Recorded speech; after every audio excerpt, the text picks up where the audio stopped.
I've been creating content for a long time, and for about 5 years now, I've been creating 420 friendly content as Cewpins. I do mostly live streams, and I do YouTube videos, and I also post on other platforms. And something I've learned along the way is that it's pretty hard to make content in general, but it's also harder to make 420 friendly content. If you're not making something that's like overly family friendly, it can be a little bit harder. Like if you're trying to post something racier than a Minecraft video, you might have to deal with restrictions or limitations on ads, a lot of different things. 420 friendly content creators deal with their whole accounts being deleted, videos being removed, posts being removed, stuff getting flagged for seemingly no reason. Sometimes, sure, they have like weed and stuff in there that they're promoting, but sometimes it's just like a picture of a stoner. Maybe their eyes are red and their whole account gets deleted. Well, about 5 years ago, around the time that I started creating content, a bunch of YouTubers got their YouTube accounts deleted. And instead of making a new account and posting more videos on YouTube, they just decided, let's make a whole new website. And the WeedTube was born back in 2018. And unfortunately, as of now, the site is done. It's gone. You try to go to the website,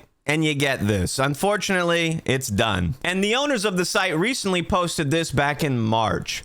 As of April 2nd, our platform will be closing down. We have done our best to fight online censorship, but there's been a large spike in illegal activity on our platform, and we are having a bad time combating. Our platform hasn't made a profit for a very long time. Now, you can find that thread on Twitter if you want to read more. But for those of you that don't know, the WeedTube was basically a video sharing website like YouTube for weed content. The website was basically a response to YouTube cracking down on 420 friendly content, deleting people's channels and videos. I've experienced that myself. But instead of dealing with all the YouTube restrictions, they just decided, let's make our own website. And it was a cool idea. It's got a pretty cool name. I think most people refer to 420 friendly content creators as WeedTubers. So they basically got the perfect name for what they were trying to do. But after 5 years, which is about the time that I've been making content as Cewpins, I've been making content longer, but for about 5 years, as long as I've been going, the WeedTube has been going. And I've had tons of people recommend that I post on there. I used to have a lot of issues with monetization on YouTube. It's still a problem that I'm always going to have. But anytime I'd ever talk about it, videos getting restricted, some stuff not going my way, essentially, as far as the moderation goes, people will be like, yo, bro, just post on the WeedTube. Just post your videos on the WeedTube. Oh, you smoke in your videos? You don't want to get restricted? Post on the WeedTube. I would have hundreds and hundreds of people tell me to post on the WeedTube. I'd seen it so many times, like over 200-300 times. But what was wild is I only had like 100 subscribers on the WeedTube. I had been posting on there longer than people had been telling me to post on there. Any of my videos that got restricted early on in my channel, I would just also post on the WeedTube. I'm like, all right, it's not really getting views over here on YouTube anymore. Let's see if it runs on the WeedTube. And I did a little bit of promotion for the site, but it's hard to promote your social media, especially when you have a ton of them.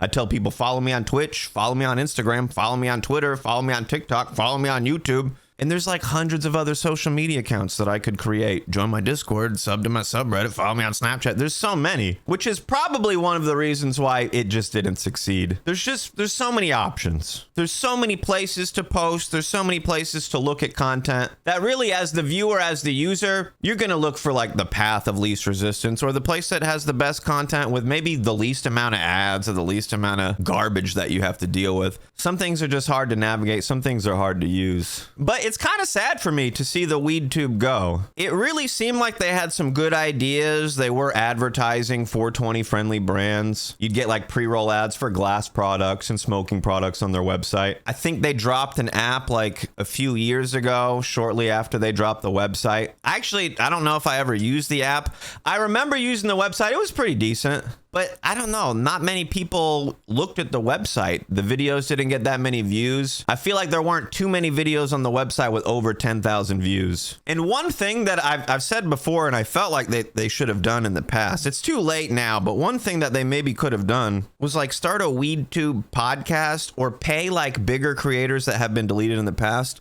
to just post like a once a month video on their platform and promote it. Like I think they did something with some creators. I'm actually not sure how it worked out. out. But I feel like if they would had just a few 420 creators try to bring their audience over, maybe they did. Maybe they did more than I thought. It seemed like there wasn't a lot of external promotion bringing people to the website. It seemed like it had good branding. It seemed like it had, you know, the cool name. Like everybody knew about it. That was one thing that I always would talk about. Like everybody knew about it. People would always recommend it to me. But way more people knew about it and just like didn't use the website. I don't know what it was.